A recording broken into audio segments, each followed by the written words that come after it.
bulan dan cahaya. Siang dengan semua keadaannya, malam dengan semua keadaannya, langit dan bumi. Ini semua potensi yang diamanahkan kepada manusia untuk dipergunakan, untuk dipakai, untuk menjadi sumber kehidupan. Tapi ini semua tergantung si manusia. Wa nafsin. Dan untuk itu manusia punya potensi yang lengkap. Wa sawwaha. Akal, nafsu, pikiran, hati, badan. Ini semua potensi kelengkapan manusia yang tak sama dengan semua makhluk yang nama sawwaha. Ini konsep hidup yang sangat penting. Kita manusia makhluk Allah yang paling sempurna, yang Allah bagi kita potensi untuk menjadi mengelola alam seluruhnya, kehidupan seluruh semesta, untuk kita pergunakan sebagai aset kita, khalifah Allah di muka bumi. Maka untuk itu Allah berikan kepada kita kesiapan jiwa yang lengkap. Untuk apa? Untuk menerima petunjuk Allah Subhanahu wa taala. Wa nafsi wa ma sawwaha fa alhamaha fujuraha wa taqwaha. Itu je. Allah berikan kepada kita petunjuk untuk apa? Menjadi khalifah Allah di muka bumi, untuk mengurus alam semesta, dan itu sebagai ibadah kepada Allah Subhanahu wa taala. Kalau untuk mengurusnya, orang kafir boleh mengurusnya, tapi sebagai mengurus untuk ibadah kepada Allah, hanya orang beriman yang dapat petunjuk Allah yang dapat mengurusnya sebagai petunjuk Allah Subhanahu karakter khalifah Allah. Khalifah Allah, khalifah yang bertanggung jawab terhadap pengelolaan bumi, dipergunakan sesuai petunjuk Allah Subhanahu wa taala. Ini konsep sangat berat. Amanah terberat manusia adalah menjadi khalifah. Karena itu Allah akan soal, Allah akan tanya. Maka kenapa? Fa'alhamaha, Allah akan berikan kepada jalan. Takwa sebutnya. Jatuh hanya petunjuk, hanya petunjuk. Hanya siapa ikut petunjuk, dia bertakwa. Siapa tak ikut petunjuk, dia berarti mengingkari petunjuk. Fujur. Maka fa'alhamaha fujuraha wa taqwaha. Maka kita dalam surah Al-Insan katakan, Allah berikan kepada mereka hidayah apa? Sabil. Inna hadaina insa sabila imma kafiran wa imma syukura. Apakah dia kafir dengan sabil, apakah dia syukur dengan sabil? Apakah dia kafir inna hadaina sabila, akan mereka dia petunjuk jalan, apakah dia ikut petunjuk jalan atau dia ingkar petunjuk jalan? Dan Allah tidak pernah memberikan petunjuk kemungkaran. Allah yang berikan petunjuk kebaikan. Takwa. Hanya kalau manusia ikut petunjuk kebaikan, maka dia adalah ikut takwa. Kalau manusia melanggar petunjuk kebaikan, maka dia menjadi orang yang kufur. Maka Allah tidak pernah menjadikan manusia kafir. Allah memberikan manusia semua beriman. Hanya si manusia yang ingkar dengan petunjuk itu, maka dia jadi kafir. Bukan Allah menjadikan dia kafir dalam arti Allah menetapkan tanpa pilihan dia. Ini konsep hidup sangat penting. Jadi tidak ada orang kata, oh kenapa dia kafir, Allah jadikan dia kafir. Tak, dia pilih kafir, maka dia jadi kafir. Dia pilih Islam, maka dia jadi Islam. Allah berikan dia amanah. Amanah apa? Hidayah. Karena dalam menjalankan ibadah hidayah ini yang paling berat.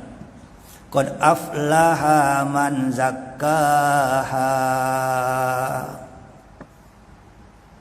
Sungguh bahagia orang yang membersihkan dirinya daripada hawa nafsu. Kenapa demikian? Petunjuk itu tempatnya di hati. Petunjuk itu tempatnya di hati, yang berikan kepada manusia. Sedangkan di hati manusia sebelum ada petunjuk sudah ada nafsu. Jadi hati ini dua, nafsu atau petunjuk, mana yang masuk. Jadi pada waktu akan masuk petunjuk, yang paling pertama kosongkan hati daripada nafsu. Ini dua, tak ada lain.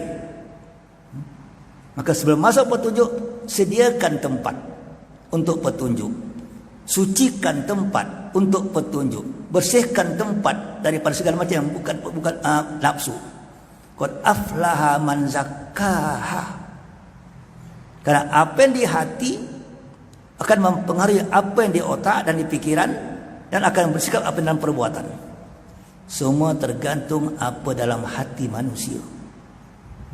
Kenapa likulli insan mudghah? Setiap manusia ada sesuatu, kata Nabi. Baik sesuatu, baiklah dia. Buruk tu buruk, maka adalah Allah ya al-qalbu, ialah hati. Konsep hati ini sangat penting menjadi suatu perhitungan. Maka apa saja yang akan kita lakukan dalam amal ibadah diperlukan kesucian hati sebagai motor untuk melakukan semua aktiviti yang lain. Tanpa kesucian hati kita akan kolap. Maka yang merusak hati hanya nafsu. Maka setan itu menggoda nafsu. Manusia, setan hanya mengutak-ngatik nafsu. Dia hanya yuwaswis fi sudurin nas. Yuwaswis, itu kerja setan. Kenapa? Karena dia angkat nafsu, engkau akan ikena dunia. Dia angkat nafsu, engkau akan sibuk dengan keinginan. Lepas tu dibuang nafsu, engkau sibuk dengan Tuhan. Hanya dua je. Qad aflaha man zakkaha wa qad khaba man dassaha. Maka celakalah orang yang mengotori jiwanya dengan hawa nafsu. Ini hal sangat penting, konsep ilmu nafsu, ilmu hati. Karena kita hari ini banyak tak pakai ilmu hati, dia pakai ilmu akal saja. Kalau ilmu hati ada ar-raja wal khauf, takut dan dosa dan ingin surga, itu hati. Ar-raja wal khauf. Kalau ilmu akal, halal haram, baik buruk, itu ilmu akal. Dia akan kalkulit. Oh, kalau perbuatan baik 10 kali, katanya dapat pahala. Kalau perbuatan buruk 1 kali.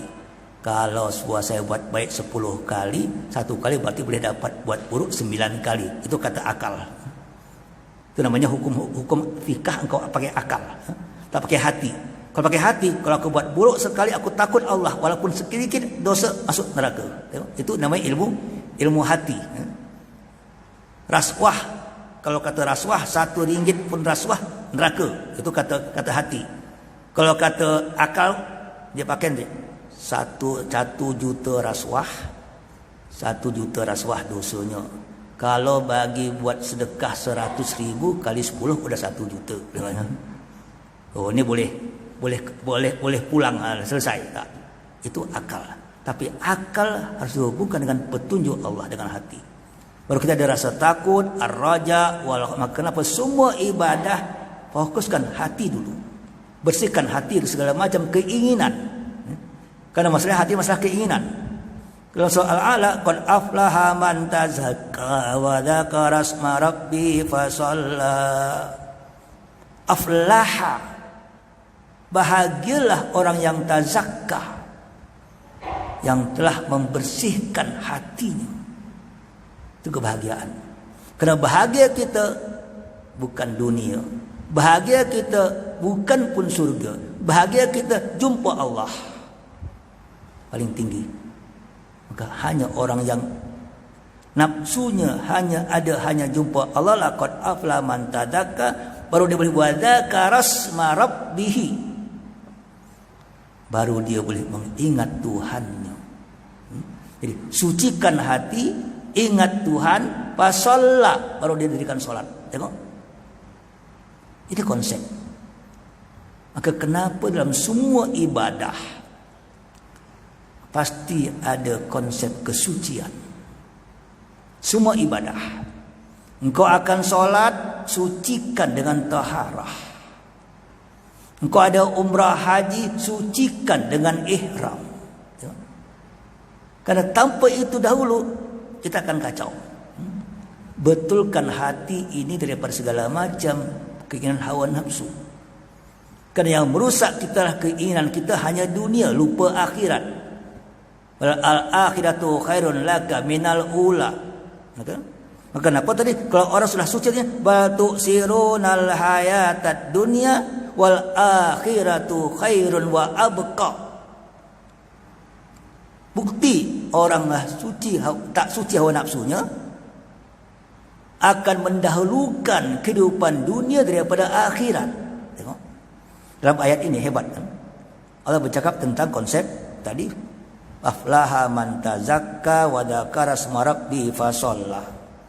Bahagialah orang-orang yang membersihkan dirinya dan mengingat Tuhannya dan dia melakukan ibadah solat. Dah, titik.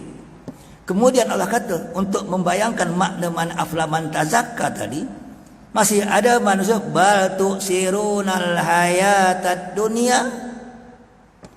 Tapi masih ada orang-orang yang mendahulukan kehidupan dunia daripada akhirat. Berarti ini orang tak bersih daripada hawa nafsu. Tidak bersih daripada hawa nafsu, maka dia akan mendahulukan dunia daripada akhirat. Kalau dia bersih hawa nafsu atau menggantikan replacing hawa nafsu pada akhirat, akan pada akhirat akhirun wa abqa. Tengok. Jadi konsepnya adalah penempatan ulang, refresh. Hati ini ada nafsu, tak mungkin mesti tanpa nafsu. Hanya nafsu ini ada dua nafsu dalam konsep Islam. Nafsu keinginan untuk dunia dan nafsu keinginan untuk akhirat.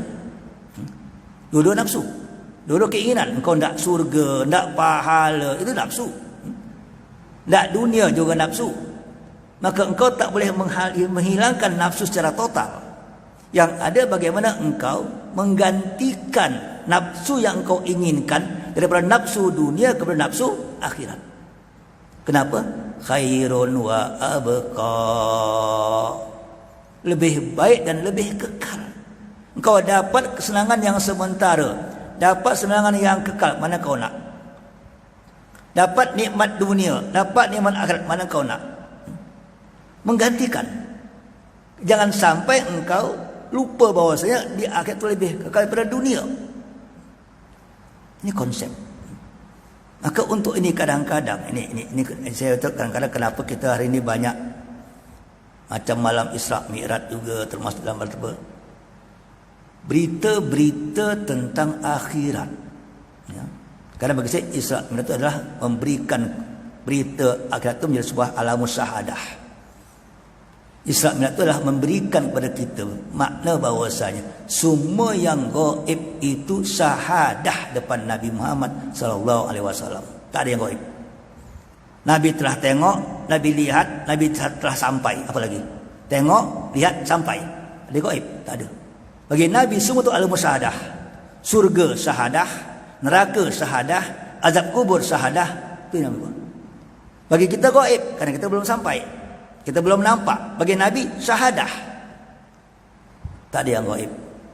Dan Nabi menyampaikan kepada kita apa yang telah disaksikannya dalam alamus syahadah. Maka itu sebuah kebenaran, sebuah kepastian, sebuah hakikat kehidupan. Hakikat. Maka kenapa dalam di antara malam Isra ada cerita azab kubur yang orang pukul kepalanya segala macam, yang orang tunting lidahnya, orang koyak bajunya, orang makan daging yang busuk. Itu syahadah depan Nabi. Tapi banyak orang sekarang tak mengangkat ini sebagai suatu konsep hidup. Hukum tanpa khauf dan raja, fikih tanpa tasawuf, gagal. Karena bicara hati, bicara takut, bicara kesucian, tasawuf. Sufi, sawfatu suci. Tasawuf ilmu mensucikan diri. Hukum hakam itu fikah.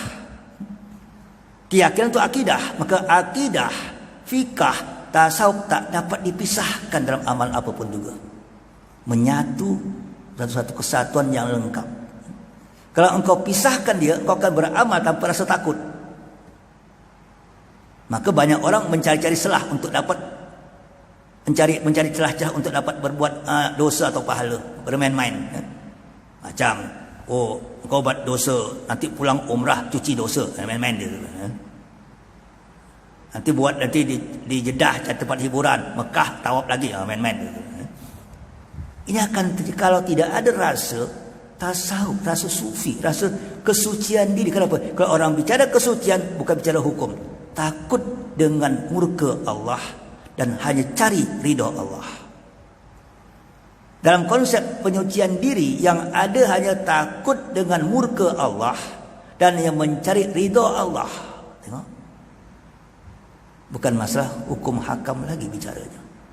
Hukum hakam hanya standar amalan, tapi esensi amalan, substan amalan, al-khauf war-raja. Ini banyak orang amalan tanpa substance. Amalan fisikal dia tanpa hati. Beramal tanpa jiwa. Maka dia hanya menjadi sebuah rutinitas, kebiasaan, dan kadang-kadang berubah karena berubahnya keadaan. Kenapa? Kalau orang banyak yang malas, dia pun malas. Banyak rajin, kita masih beramal macam itu. Waktu puasa rajin, lepas puasa hilang. Kita masih bersifat kepada karena bukan dijiwai. Kenapa amal itu buat apa? Untuk apa kita beramal macam ni? Kerana saya kata waktu engkau nak bicara solat, uduk dulu, bersihkan muka engkau, bersihkan tangan engkau, bersihkan kaki engkau, bersihkan pendengaran engkau, bersihkan jiwa engkau pada kau jumpa Allah. Kerana kau nak jumpa Allah yang maha suci. Untuk yang maha suci harus engkau suci. Kerana Allah takkan menerima yang kotor untuk jumpa kepada dia yang suci.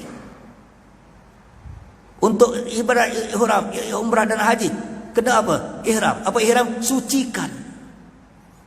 Daripada apa? Kemusyrikan dan hawa nafsu. Sucikan daripada kemusyrikan dan hawa nafsu dalam ihram. Maka labbaik Allahumma labbaik la syarika innal hamda wan ni'mata lak wal mulka la syarika, membersihkan semua kehidupan daripada syirik. Baik nikmat, baik kekuasaan, semuanya. Waktu kau masuk ihram, tak boleh potong pokok di Mekah, tak boleh ambil batu di Mekah segala macam. Apa? Itu engkau akan jadi syirik dengan itu semuanya. Sucikan. Tak boleh pakai baju berjahit. Kenapa? Engkau keinginan yang ada, hilangkan keinginan. Tak boleh pakai minyak wangi, keinginan, hilangkan keinginan. Engkau jumpa Allah, apa yang kau ada, suci, tanpa yang lain. Ini konsep ihram. Demikian juga dalam konsep tahunan hidupan kita. Hidup kita memerlukan kesucian. Hidup ini memerlukan kesucian. Maka Allah jadikan ada Ramadan untuk mensucikan kehidupan. Ramadan itu konsep untuk mensucikan kehidupan total. Maka Allah berikan dalam 1 tahun 12 bulan, inna intasuri inna asharan, dalam Taubah 36, daripada 12 bulan Allah jadikan 1 bulan konsep penyucian. 1 bulan. Jadi tengok, solat disucikan, zakat pun penyucian, haji disucikan, kehidupan sucikan. Maka namanya Ramad. Ramad itu pembakaran, burning and cleansing. Jadi kenapa kita Ramadan? Karena Ramadan sebuah keperluan, bukan kewajiban. Kalau hanya kewajiban kau boleh bermain. Kalau keperluan kau perlu, maka kutiba alaikumussyam. Kutiba bukan furida, bukan diwajibkan, tetapi kutiba dituliskan. Blueprint kehidupan adalah puasa. Blueprint kehidupan dalam satu sistem kehidupan. Dari 12 tahun harus ada 1 bulan yang dipakai untuk proses penyucian kehidupan. Bulan penyucian itulah daripada 12 bulan dinamakan Ramadan. Baru kita paham apa itu Ramadan. Maka untuk masuk Ramadan dia perlu proses. Mana prosesnya? Allahumma barik lana fi Rajab wa Sya'ban wa balighna Ramadan. Tengok. Ya Allah, berkati kami bulan Rajab, berkati bulan Sya'ban, sampaikan ke Ramadan. Soalan saya, apa maksud berkati di sini? Apa maksud keberkatan Rajab dan Sya'ban untuk masuk Ramadan? Berkat itu adalah zadul khair, menambah kebaikan-kebaikan. Bulan Ramadan, satu bulan Allah siapkan kepada kita total, daripada satu pertama sampai terakhir, konsep penyucian hidup. Jangan sampai engkau masuk satu Ramadan engkau kurang bersiap. Jangan sampai masuk satu Ramadan, karena kita banyak masuk baru nak siap-siap, semangat. Udah tu kurang semangat. Terakhir hilang semua semangatnya dah. Nak raya dah. Jangan sampai. Maka siapkan semangat engkau jak satu Ramadan sampai ujung Ramadan dengan full kesucian. Diperlukan persiapan. Allah bagi kita 30 total siap dengan 60 persiapan. Hebat kan? 30 hari Ramadan itu dimulai dengan 60 hari persiapan Ramadan. Kenapa? Bukan mudah. Engkau nak membersihkan jiwa engkau masuk Ramadan. Jiwa engkau masih kenang senang ini, senang itu, senang itu, bukan mudah. Kurangi. Ucapan kau nak menjadi lisan Ramadan. Diperlukan apa? Lisannya banyak, lisan fitnah, lisan ghibah, lisan dusta, lisan apa? Untuk masuk Ramadan harus total tak ada itu semua. Diperlukan pengurangan fitnah, pengurangan ghibah, pengurangan dusta atau Rajab dan Sya'ban. Ini konsep kenapa ada Rajab dan Sya'ban. Bukan sibuk puasanya. Kenapa ada puasa? Puasa itu supaya engkau menahan diri. Bukan konsep puasanya, konsep menahan dirinya. Kalau engkau tak puasa, kau puasa akan tak banyak cakap sama orang macam-macam, tak banyak pikiran yang tak betul. Kurangkan. Bagaimana puasa pendengaran, puasa penglihatan, puasa hati, puasa jiwa, puasa minda. Bukan hanya puasa makan, senang kalau puasa makan. Yang ini lebih berat puasa ini. Mempuasakan diri engkau, membersihkan sesuatu yang tak baik dalam pendengaran, penglihatan, dalam handphone, dalam WhatsApp, dalam Facebook. Diperlukan persiapan 2 bulan. Untuk sampai waktu engkau awal Ramadan full. Sami'na wa ata'na. Bukan mudah. Maka barik lana wa Rajab wa Sya'ban. Itu doanya. Supaya engkau betul terjaga bulan Rajab, terjaga bulan Sya'ban untuk masuk Ramadan. Kenapa? Ramadan bulan penyucian total. Maka hadis Nabi mengatakan bahwasanya di kulli syai'in zakatun wa zakatul badan al-saum. Segala sesuatu memiliki alat untuk membersihkan diri sesuatu. Dan pembersihan badan adalah puasa. Zakatul jasad as-saum. Zakatnya badan as-saum. Hadis Abu Daud. Berarti puasa adalah zakat. Puasa pembersihan. Bukan setakat tak makan minum, pembersihan jiwa. Kemudian hadis yang kedua mesti bahwasanya mengatakan bahwasanya sumu tasihu. Dengan engkau bersih, sumu tasihu. Puasa kamu akan sehat. Apa sehatnya? Sehat jiwa, sehat akal, sehat minda, sehat nafsu, sehat. Bukannya sehat kesehatan. Sumu tasihu. Maka waktu engkau masuk Ramadan, disihatkan semuanya. Apa yang perlu disihatkan dalam Ramadan dan apa yang telah kotor dalam Ramadan, apa yang telah harus dibersihkan dalam Ramadan.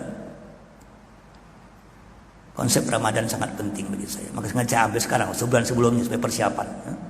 Nanti dah Ramadan dah masuk tak guna, dah engkau lewat tak guna lagi.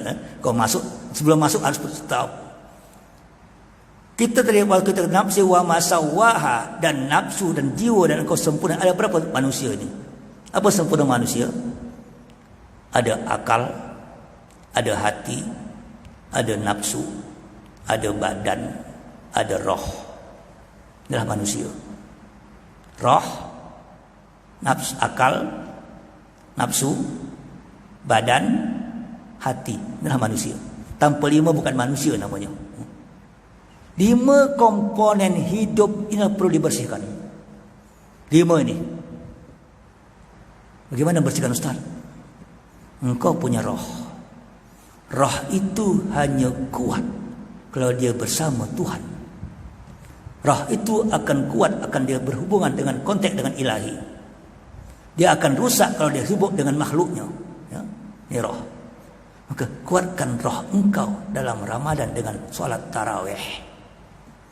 Kuatkan roh engkau dalam Ramadan dengan solat tarawih. Penguatan roh. Jadi jangan kau bercakap lagi masalah 20 atau 8 berkelahi. Karena kita ni biasa dah budaya orang Islam ni kalau masuk satu benda banyak berkelahinya. Masuk Ramadan berkelahi 8-20. Nanti hendak Idul Fitri berkelahi lagi. Masuk Al-Adha berkelahi lagi. Kambing potong kambing, kuku tak kuku potong tak potong. Sibuk siap masuk amal berkelahi yang banyak. Ini harus kita hilangkan. Jangan ada. Masuk tinggalkan berkelahi. Apalagi berkelahi di masjid. Antara yang 8-20. Cari tengok apa, cari tari tiang atau cari fan. Cari berkelahi masalah parking, segala macam parking. Ini banyak berkelahi dalam Ramadan. Kalau cek cari item yang boleh berkelahi Ramadan sangat banyak. Dari parking, shop dan tempat ini, nyalahkan orang macam-macam baca Quran tadarus, macam-macam. Ini item-item berkelahi. Dari sekarang jangan sampai ikut termasuk kena item berkelahi. Hilangkan. Kenapa? Roh engkau berjumpa Allah tarawih. Maka sembahyang rehat. Apa rehat? Engkau solat itu nikmat, bukan solat penat. Solat dengan kenikmatan. Rahat kata Nabi waktu ada solat ya bila arihna bi solat, hai bila rehatkan jiwaku dengan solat. Solat adalah rehatnya jiwa, rehatnya roh. Silakan kita akan lakukan demikian. Engkau dah 8, dah 20, dah 36, dah 44 terpulang kau. Karena ada yang 36 Maliki 36 tarawihnya, ada 44 Umar habis 44 tarawihnya. Itu sembahyang sunat terpulang kau. Yang penting apa? Kualiti engkau dalam solat, engkau berjumpa dengan Allah, rehatkan roh engkau, sucikan roh engkau. Sampai tak tingkat macam ini. Atau kita hanya sedar tarawih, penat, pulang. Tarawih, penat, pulang. Apakah solat penat itu solat rehat? Rehat jiwa. Tolong, kualiti tarawih dipikirkan hari ini. Kita dah 70, 80, 90, ada mungkin 80, 90. Jadikan tarawih Ramadan engkau tarawih mungkin tarawih terakhir dalam hidup engkau untuk berjumpa dengan Allah Subhanahu wa taala. Ini konsep. Ya, ini saya ingin persiapan untuk masuk Ramadan. Pada kita jangan sampai Ramadan kita sama dengan yang lalu. Jangan sampai Ramadan kita puasa sama dengan yang lalu. Tak sama. Kualiti berbeza. Cara sama tapi kualiti berbeda.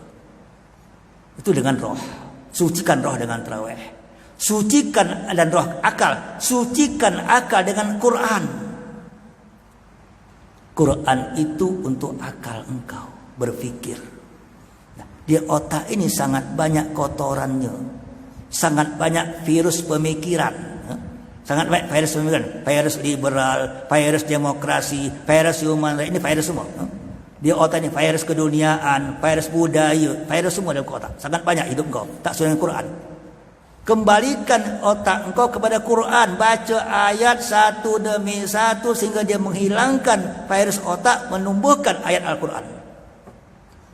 Maka selama 30 hari azamkan dapat 30 juzuk. Bayangkan. Kalau boleh bukan hanya baca, tadabbur. Naik tangkat tilawah, qiraah, tadabbur. Tilawah tu baca tanpa makna, tilawah. Naik qiraah, baca dengan makna, tu namanya qiraah. Tadabbur, baca dengan makna, pemahaman dan bagaimana aplikasi dalam kehidupan, tadabbur. Tolong naikkan pangkat tadarus kita. Apakah selama ini tadarusnya tilawah, tadarus qiraah, tadarus tadabbur? Okey. Tilawah 30 juzuk buat.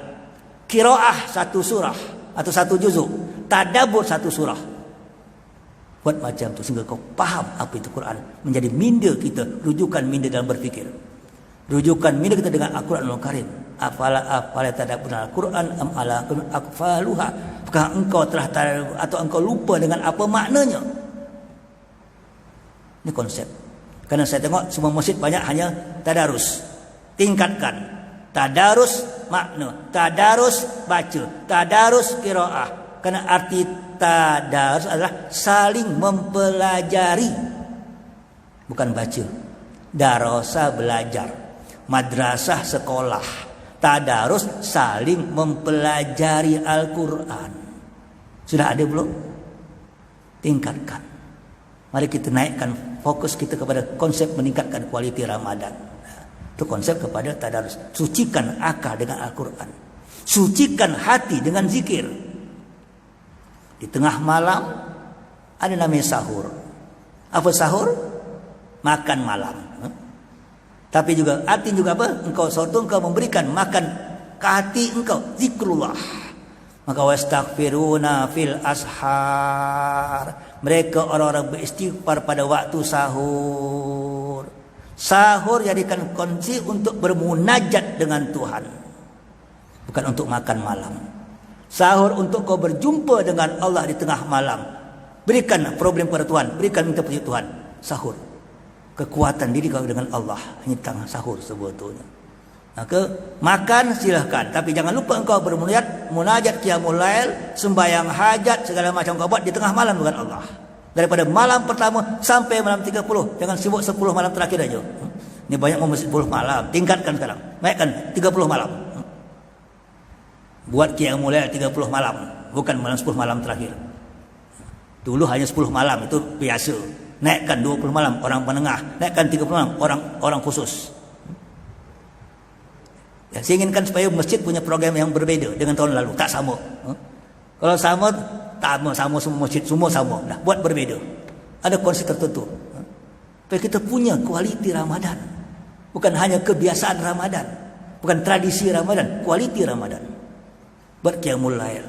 Buat zikir tengah malam segala macam. Untuk jumpa Allah. Ini kesempatan. Karena jangan sampai 1 minit daripada Ramadan hilang percuma.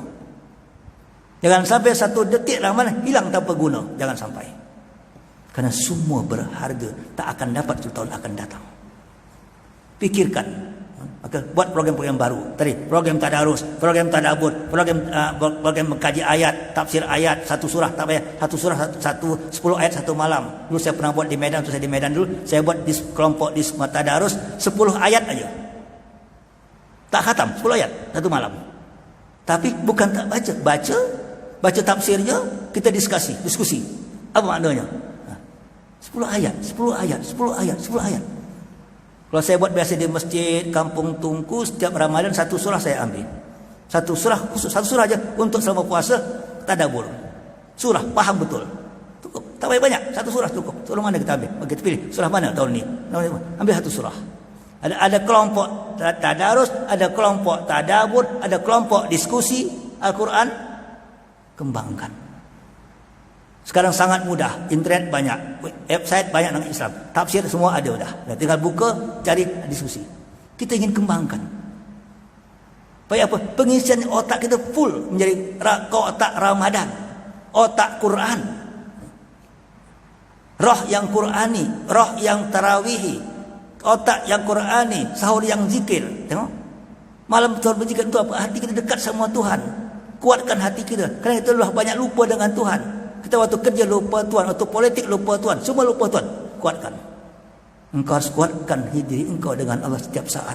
Latih dalam Ramadan. Sehingga setiap hari engkau berdekit dengan Allah. Latih.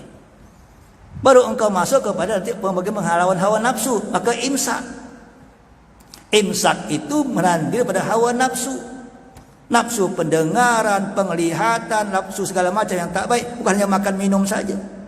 Dengan imsak. Imsak yaumian, imsak harian, imsak keadaan, imsak lingkungan, imsak semua. Siapkan diri engkau dengan imsak. Latih. Untuk mensucikan apa? Mensucikan nafsu dengan imsak. mensucikan hati dengan zikir, mensucikan akal dengan Quran, mensucikan roh dengan tarawih. Baru masuk pada iftar. Iftar itu berbuka puasa, mensucikan badan dengan iftar. Maka kenapa iftar Nabi itu makan kurma, makan yang bersih, makan yang banyak khasiatnya. Supaya bersih, karena konsep badan ini kalau kau makan yang menahan yang tak baik dalam badan, akan hilanglah toksit semua, detoks semuanya. Tapi tolong jangan engkau udah iftar masukkan yang banyak toksit lagi, ini kacau. Engkau buka makan pakai kurma, mengikut Nabi, alhamdulillah hilanglah toksit. Masuk minuman merah, hijau, kuning, berapa toksit lagi masuk? Sederhanakan makan, sederhanakan puasa. Terus nak katakan, saya pun banyak tengok kadang-kadang hari ini puasa kita puasa pembaziran. Buka puasa pembaziran yang terjadi banyak hari ini. Sucikan badan engkau daripada pembaziran, kebiasaan yang tak baik. Berikan konsep Ramadan yang betul. Karena Ramadan penyucian. Ramadan penyucian engkau. Sehingga 1 tahun umur engkau yang 11 bulan ini dapat disucikan oleh Ramadan yang 1 bulan. Bayangkan. Kebarang siapa yang 1 hari sampai 30 hari dia imanan wahtisaba, Allah ampunkan semua dosa-dosanya. Siapa berpuasa awal Ramadan sampai akhir imanan wahtisaba. Apa ihtisaba? Menghisap. Apa hisap? Menengok kembali, muhasabah. Apa muhasabah? Tengok, cek diri engkau dengan puasa. Muhasabah. Ghufira lahu ma taqaddama min dzambi. Allah akan hapuskan semua dosa engkau. Maka orang keluar Ramadan macam anak baru lahir daripada kandungan ibunya, bersih daripada dosa. Sudahkah? Mampukah? Bisakah? Dapatkah kita menjadikan Ramadan kita total pembersihan dosa atau tak? Tolong, sistem dibuat untuk ini. Sistem dilakukan untuk ini. Ada individu mungkin mampu, tapi ada orang tak individu, dia jamaah. Maka masjid, kelompok jadikan untuk ini. Bagaimana membuat satu sistem di dalam Ramadan tadi dapat membersihkan semua dosa engkau. Dengan pembersihan jiwa, pembersihan roh, pembersihan akal, pembersihan nafsu, pembersihan badan total. Maka diperlukan suatu latihan sebetulnya. Karena itu konsep. Maka kenapa saya banyak mungkin kalau minggu depan saya tak ada udah Ramadan, dah tak ada, saya dah masuk 23 Ramadan kita insyaallah. Jadi sebelum itu kita persiapkan dari sekarang. Siapkan diri kita, siapkan keluarga kita, siapkan jamaah kita, siapkan masjid kita. Program yang akan kita lakukan selama Ramadan akan datang. Sehingga Ramadan kita, Ramadan yang bermakna dan berarti, bukan Ramadan yang hilang, yang berjalan tanpa makna. Hanya kebiasaan-kebiasaan saja. Maka tolong dipikirkan ini bagi saya, konsep tarawihnya, konsep tadarusnya, konsep sahurnya, konsep imsaknya, konsep kepada iftarnya, dapat menjadikan kita menyucikan diri kita, karena itulah kebahagiaan kita. Jangan sampai Ramadan kita masih ada unsur nafsu dunianya. Ramadan kita hanya untuk pada Allah, imanan wahtisaba, hanya untuk Allah semata-mata sebetulnya. Karena wa amma man khafa maqama rabbih nafsa anil hawa fa innal jannata hiyal ma'wa. Barang siapa dengan Tuhan, dia takut dengan Tuhannya dan menahan diri pada hawa nafsu, baru dapat surga yang asalnya kepada dia sebetulnya. Nah, konsep bagi saya kebersihan, kesucian, dan Ramadan akan datang. Kita persiapkan dari sekarang, masih ada 1 bulan lagi insyaallah. 1 bulan 23 Maret 1 Ramadan atau 24 insyaallah. 1 bulan persiapkan semua. Kalau perlu dari sekarang buat checklist kehidupan. Untuk apa yang kau harus persiapkan untuk Ramadan akan datang, sehingga engkau menjadi manusia yang suci. Karena kesucianlah menjadi satu kesempurnaan, dan itulah kebahagiaan sebetulnya. Wallahu a'lam alimna wa yanfa'una wa rajana uluman tanfa'una al-malaka haqqan wa janatibah. Wassalamualaikum warahmatullahi wabarakatuh.